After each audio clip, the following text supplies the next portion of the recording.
Good morning. It's good to be here as we come together on this Lord's Day. Glad to spend this time together in God's worship. Be able to lift up our voices in praise to Him. Be grateful for the opportunities that we have.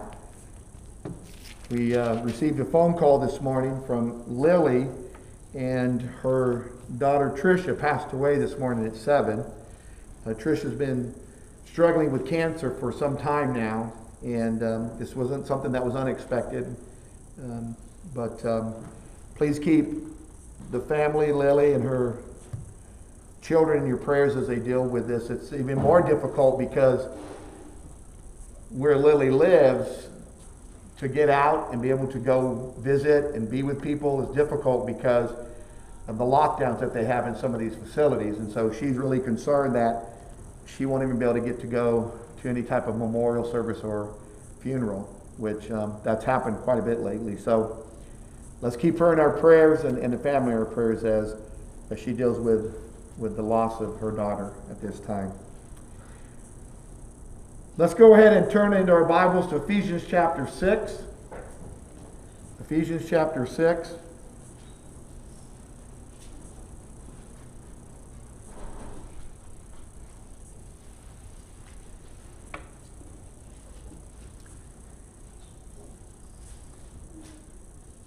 One of the difficulties that you face in war is the stress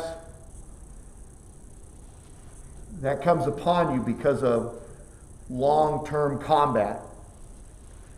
Soldiers that are subjected to continuous battle without having any respite don't fare as well as those who have time away. The constant battle can not only affect you physically, but it certainly affects you mentally. The constant concern of an enemy coming at you, trying to kill you. One writer once said, "Among men engaged in war, peace may be made to the advantage of all parties.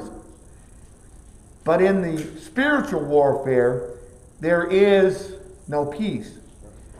It would be the peace of the wolf with the lamb, the peace of submission to Satan and eternal death." The military does its best, I suppose, to make sure that the soldiers who are in battle have the kind of rest that they need. Now, that's not always the case. Certainly there's times when you just can't break from battle. So sometimes there's prolonged activity. But their desire is not to have their soldiers constantly at warfare. Even times of being able to go on leave to be with your family. Sometimes that is a psychological bonus, because what it does is it reminds you of what you're out there fighting for in the first place. You're with your family, with your kids. You remember that you're there trying to protect them. But you see, when it comes to spiritual warfare, there's never a moment of rest. We don't get shore leave, because Satan never gives up. Right? He's not saying, "Oh, I've really put enough pressure on them. I need to back up and regroup." There's a constant onslaught in our world. Once those wheels were set into motion in the garden, they never stopped rolling. And you can go back and take a look at what happens in the flood in Genesis in chapter 6. From the time of what Adam and Eve did to Cain and Abel, those wheels just kept rolling. To the point where the whole world, except for 8 souls, was consumed by the work of Satan. Destroyed the entire world because of it. And you would think that after God floods the world, Satan goes, "Oh, I need to regroup. Nope. Noah comes up that ark and right away, Satan's right back to work. You go down through the history of humanity, Satan and his work has always been there. In fact, if you take a look over in Ephesians chapter 6, in verses 10 through 12, that idea is being supported. Finally, be strong in the Lord and in the strength of His might. Put on the full armor of God so that you will be able to stand firm against the schemes of the devil. For our struggle is not against flesh and blood, but against the rulers, against the powers, against the world forces of this darkness, against the spiritual forces of wickedness in the heavenly places. You see, if it's a flesh and blood battle, there comes a time when that battle ends. Sooner or later, one side runs out of people, supplies, whatever it may be, will. They just don't have the will to fight anymore. But we're fighting a spiritual battle. And Satan has a massive army on his side. And that army doesn't see itself in that way. Nevertheless, as they continue to live in sin, as they continue to promote sin, that is a constant affront against humanity, and certainly against God's children. It's nice when you can turn off your TV and not see the wars going on overseas or in your neighborhood, right? Just shut it off. I don't have to see it, I don't have to hear it. I can go away. But we don't get to do that when it comes to Christianity. We don't get to go away. Every day you turn on your TV. Every day you read something. Every day you're out in public. The war is going on. It's happening constantly right now. It didn't stop because we came here this Sunday. Still going on, still raging. We need to be careful that we don't get to thinking that it has stopped. Souls are still being lost. Christians are still being tempted. Christians are still falling away from the Lord. The battle still rages. But when we fight, we don't let those things distract us from what we're doing. Because we don't see this battle as one that has no victorious end. We fight with victory in mind. Look over in 1 Corinthians chapter 9. We know that the battle we're fighting is not just a worthless battle. 1 Corinthians chapter 9, verse 24. Do you not know that those who run in a race all run, but only one receives a prize? Run in such a way that you may win. Everyone who competes in the games exercises self-control in all things. They then do it to receive a perishable wreath, but we an imperishable. Therefore, I run in such a way as not without aim. I box in such a way as not beating the air. But I discipline my body, and I make it my slave, so that after I have preached to others, I myself will not be disqualified. You see, Paul says these battles that I fight with a goal in mind. To not be disqualified, to be victorious in the end. And so as we go out into this world every day, and that battle rages every moment of every day, we need to be prepared. Can you imagine being in a flesh and blood war where the battle was raging constantly every day? There was no time when you weren't hearing the explosions, the screams. There wasn't a time when death wasn't around you. And not at a distance, right next door. Constantly, that battle. how that would affect you. Well, that's what's happening spiritually. Constantly. The war rages constantly. Right next door. People are losing. People are being lost. And it can be exhausting. It's easy to pull our mind out of it and kind of separate ourselves from it. But it's still there. So if the Christian is to have any hope of being victorious against Satan, it's going to take a special kind of strength to do that. Certainly if you're going to go off into a physical battle, you're going to take with you the weapons of that battle. And the more superior the weapon, the more likelihood of victory. I've seen these new bullets they've made for guns. They are smart bullets.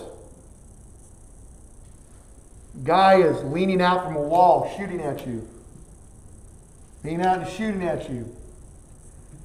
They got this new bullet that they aim at the corner of the wall. They get the distance. They shoot the bullet, and when the bullet gets right past the wall, it explodes.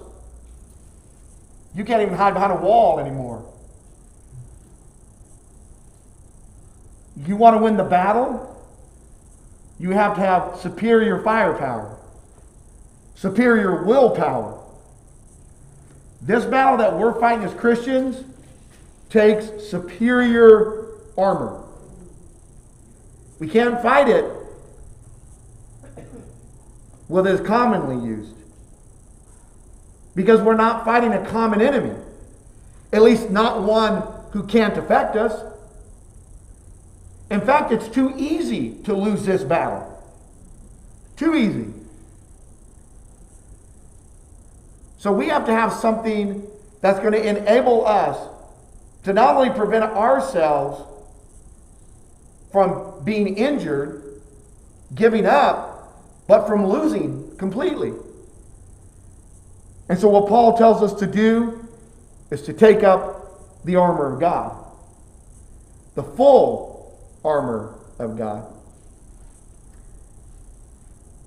This armor, this full armor of God, can protect us as frontline soldiers in this spiritual warfare. And it's the only armor that can do it.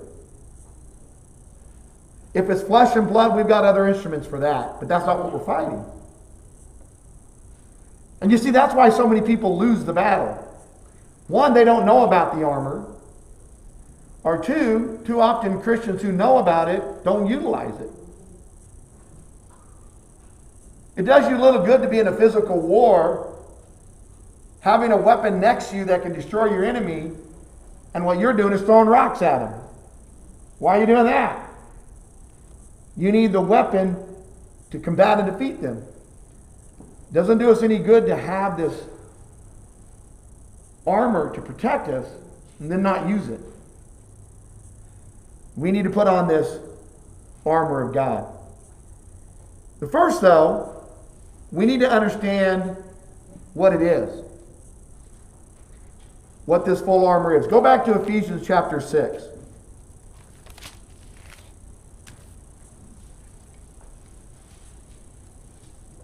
Ephesians chapter 6, beginning in verse 12 and 13. This is that first point this morning, understanding the full armor.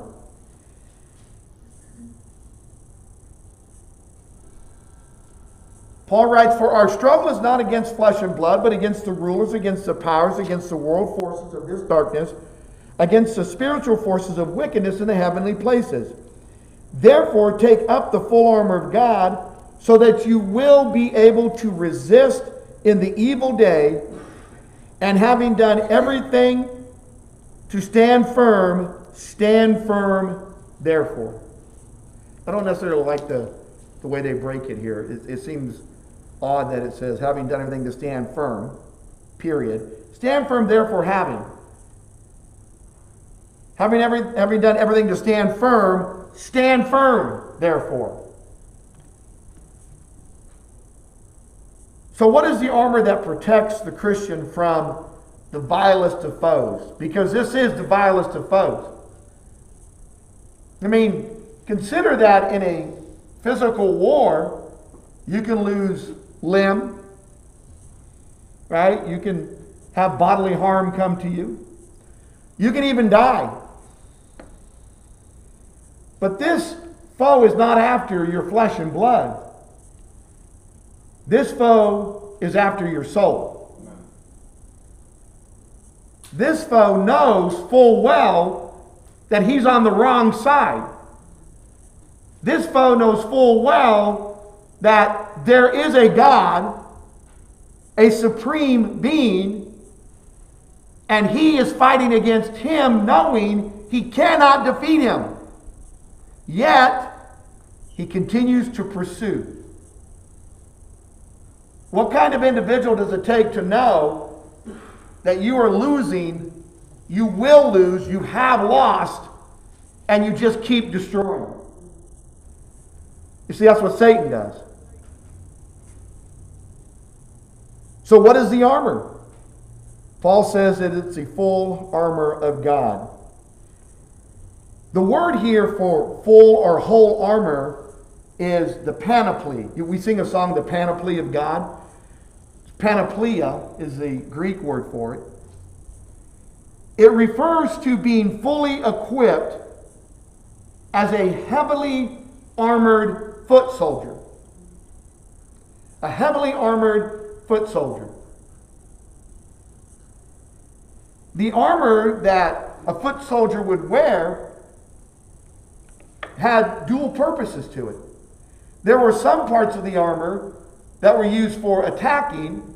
There were some parts of the armor that were used for defending.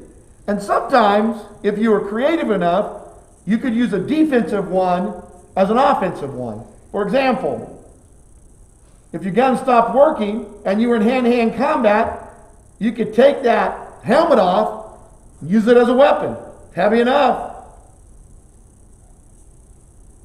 But that's not what its intent was. Its intent was to protect your head. Kittle says that the legionaries of Titus were equipped with armor, helmet, and a shield as a defensive weapon, sword, dagger, and javelin as offensive weapons. So they had these tools that were used to protect them while they were on the attack. And we do that same thing today. You look at the military, they have these vests that have the plates in them. That is primarily a defensive tool. It gives them a reason to move forward even under fire because they're being protected. That doesn't mean they can't die, but it's better than going out there in your t-shirt. You have something guarding your vital organs. They have the helmet on. You see these guys today, head to toe. Don't you think you feel a little bit invulnerable when you've got all this stuff on? You're like, man, what I got about 100 pounds of equipment on me? Knee pads, elbow pads, nice gloves, helmet that you can crack me with a stick and it won't. I got this vest on. Go ahead. Throw a rock at me. Got a face shield. And here's a guy here with a mask like this saying, I want to hit you with a stick. You're like, okay. You're not very smart. You're not very protected. So what God gives us, he says, look, you're in a fierce battle. So you need the kind of armor that actually will protect you to such a degree that you're actually willing to go out into battle. I mean, what would you do if you're signed up for the military and you look at the guy next to you and he's covered head to toe in armor and they say, hey, we're running kind of short. Here's a knee pad and a stick. You go with him. You're like, can I have half of his stuff? No, man, he needs it all. Well, you're going to run out there, and they're shooting at you? No, you don't feel very confident at all. In fact, it's been said that when you remove the hope of a battle, you remove the will of a soldier. If he doesn't have, he knows he can die in battle, right? That's a given. You know you can die. But the more you're protected, the less vulnerable you feel. And so your will is elevated to, okay, I may die, but it's less likely now that I got this on. Or the guy standing out there in his skivvies. How's that going to go? So God says, if you're going to keep fighting this battle, you need something. We all need something. I'm going to give you something. And this something that he gives us provides assurances for us. It gives us reason to not give up when the bombs are exploding all around us. We know that we have some protection. We know that we have armor that actually will make us victorious. We use the armor of God in an offensive and a defensive manner. And actually, the more I've thought about this, it seems to me that out of these 6 pieces of armor that Paul mentions here, only one of them is really an offensive weapon. Now, certainly they're interchangeable, but if you compare it to what the soldiers would have been using, and that's what he's doing here, he's using a military armor, and you see how those were being used. Maybe we're gaining some insights into the armor that God has given us. In Ephesians chapter 5 and verse 11,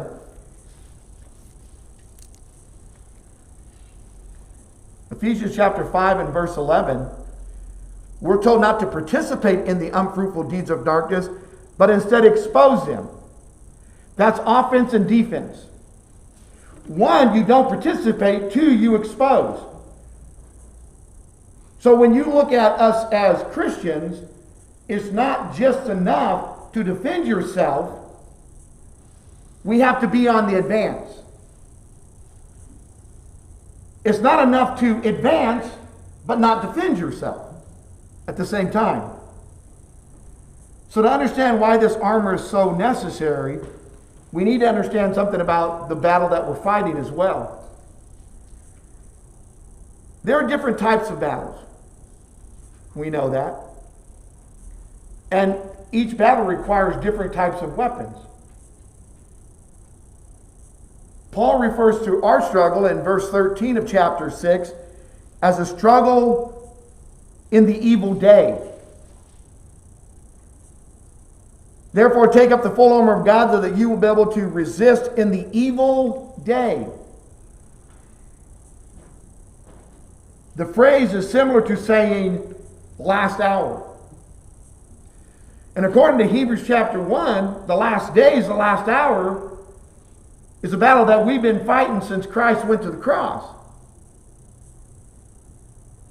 Even Christ himself was fighting before he went to the cross. But we are in the last days. We are in the evil day. It's a day that doesn't have an end. You might think about that. He doesn't say days, he says evil day. So he's just saying, well, there's only one of them. Just one big battle and it's all done. No. In fact, the way this is being referred to, the way it's being used, is to get us to understand that this is one long, non-stop, continuous battle.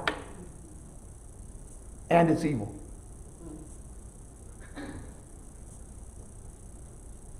The evil day also implies that the enemy is making a particularly severe attack. You know, not every attack is the same in battle, right? Not everybody, they do the same thing. Sometimes they're just trying to achieve some particular objective, trying to take a hill or advance forward or even rescue somebody. But depending on your objective, the battle can be more intense, more severe. And according to what Paul is saying here, this is a severe attack because it is evil. The Christian is supposed to stand firm in this battle. Go back over here to Ephesians chapter 6. Verse 11. Chapter 6, verse 11. Put on the full armor of God so that you'll be able to stand firm against what? The schemes of the devil. In other words, if we don't have on the full armor of God, we will not be able to stand firm. And you think about a battle going on out there that's raging, and one enemy begins to lose the power, the weapons that keep them in their defensive position.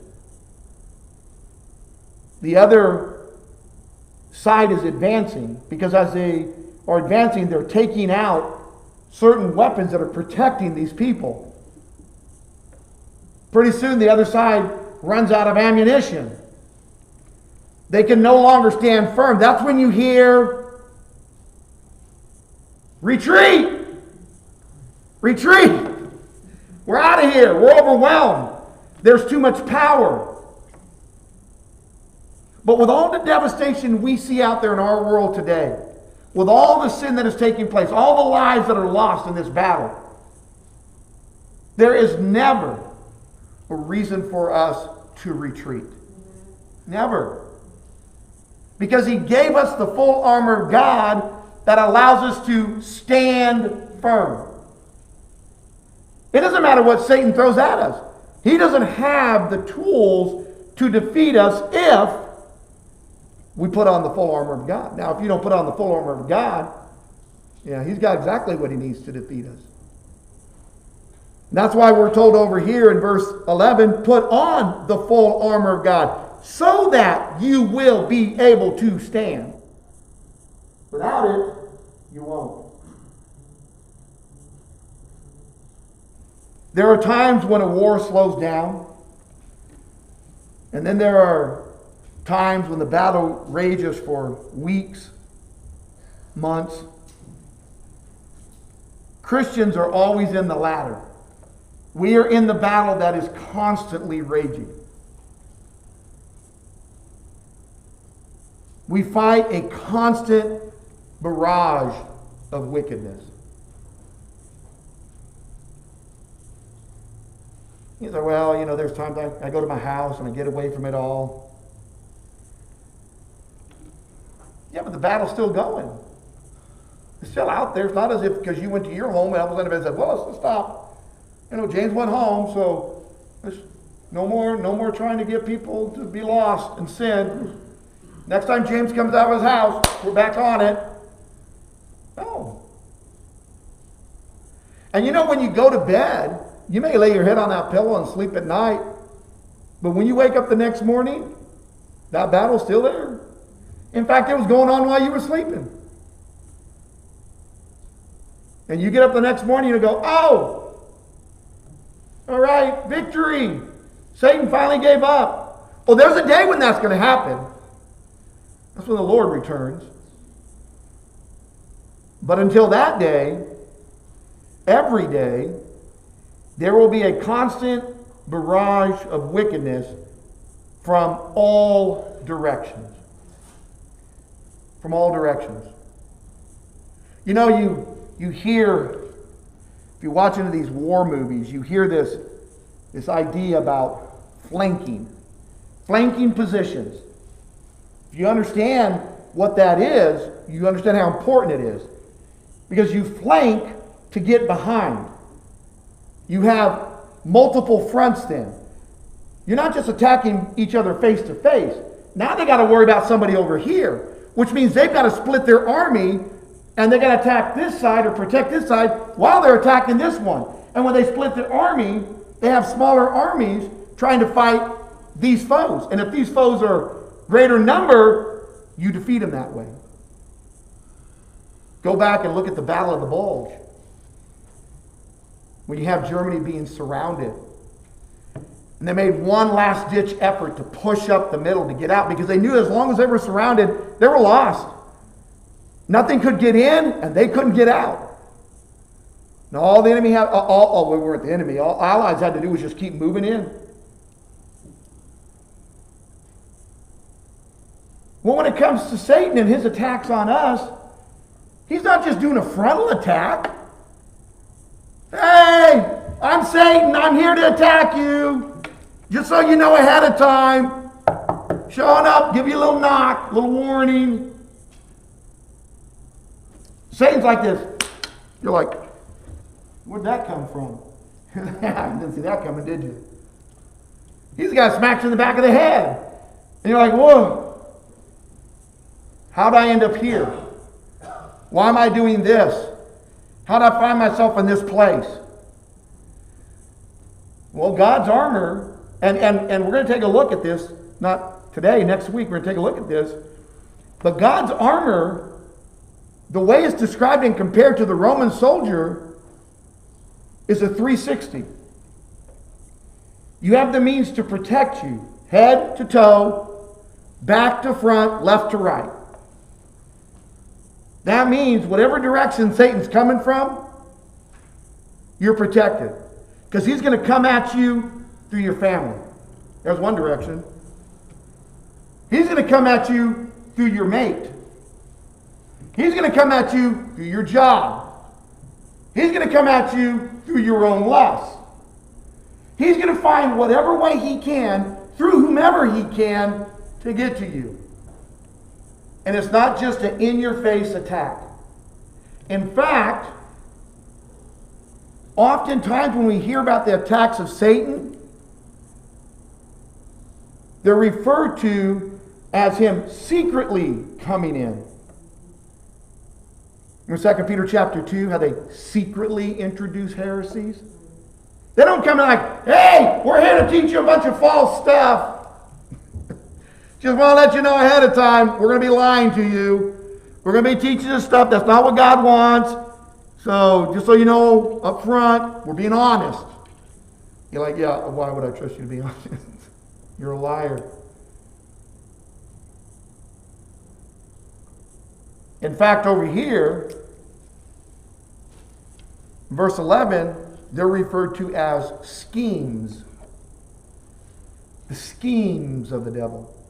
You know what a scheme is, right?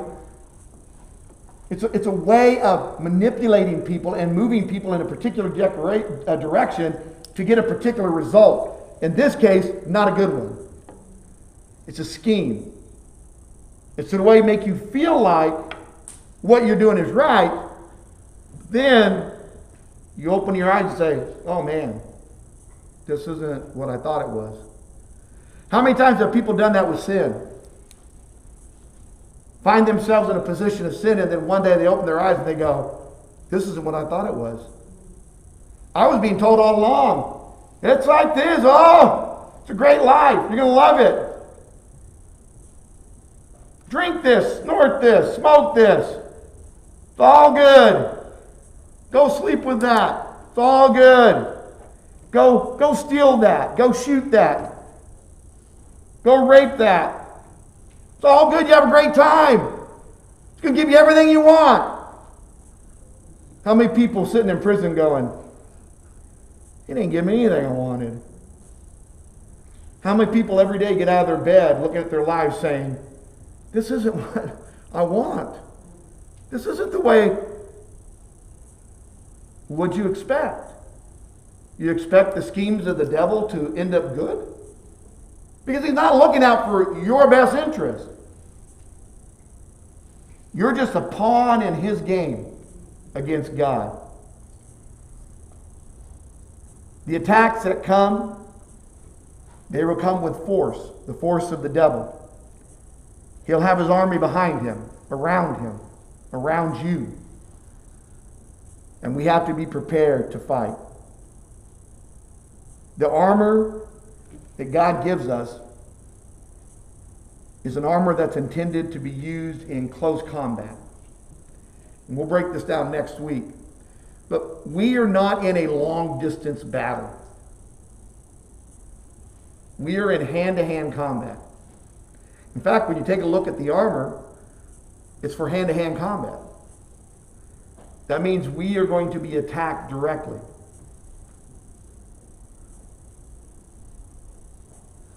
And the battle is heavy.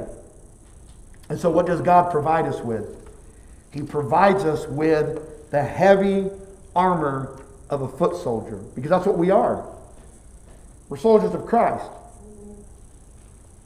So, Ken, next week, soldiers of Christ, arise and put your armor on. Because next week we're going to talk about this armor.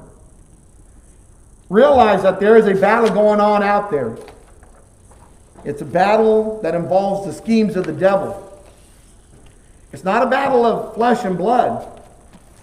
It's a battle for the souls of humanity. And everybody is in it. We don't step out of the battle because we are now in Christ. Whether you're in Christ or out of Christ, you're in the battle. I didn't sign up for this. It's the battle of humanity.